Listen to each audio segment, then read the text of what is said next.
خانم دکتر سلام، چطوری؟ قسمت اول.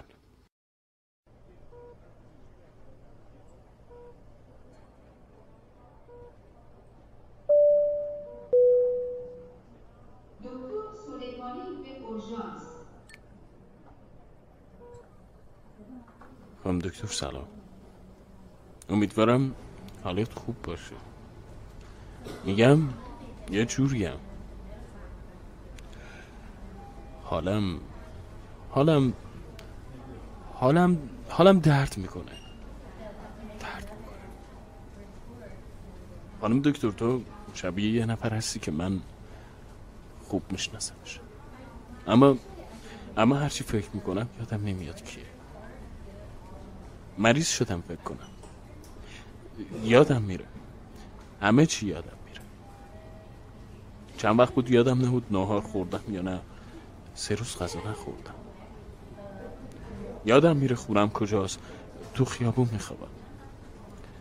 یادم میره چقدر دوستش دارم، یادم میره چقدر دوست دارم. خانم دکتر میگم چیکار میکنی شبا؟ ما که همش فکر میکنیم، درد میکشیم، فکر میکنیم، درد میکشیم، درد میکشیم، فکر میکنیم، فکر میکنیم، درد میکشیم، درد میکشیم، فکر میکنیم. میگم من حالم خوبه، تو هم حالت خوبه؟ یه وقت مثل من خوب نباشی یا من حسودم. بذار هرچی حال خوب درد داره مال من، هرچی هم حال بد خوشحالی داره مال تو. خودمونم نفهمیدیم چی بود. میگم اگه یه روزی یه گوشه ای ما ترک آرزو کردیم، نگن ترسیده بود، نگن جنگیدن بلد نبود، نگن بلد نبود زندگی کنه، نگن بلد نبود عاشق باشه. هیچ کس قد ما نجنگید، هیچ کس قد ما درد نکشید، هیچ کس قد ما عاشق نبود. حالا یا قد ما کوتاه بود یا بلند، خیلی بلند، اندازه اون بید مجنون بالای اون تپه‌ای که به توی عکس قدیمی های مامان بزرگم نشون میده.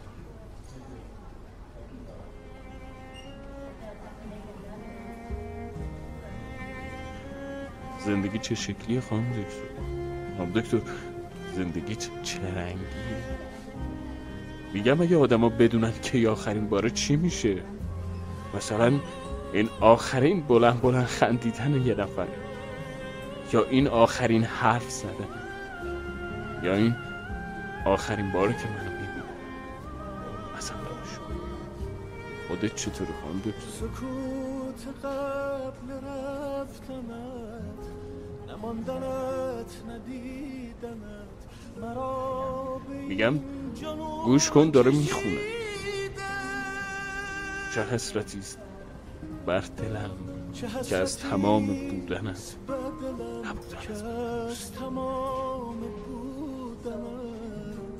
نبودنت به من رسیده.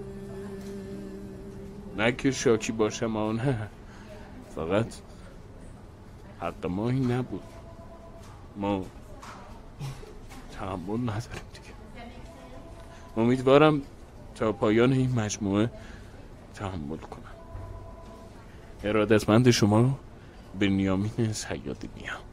توی تمام ماجرا که رفتی، ولی مرا به حال خود نمیگذاری. صدای قلب من چرا غمت نمیکشد مرا؟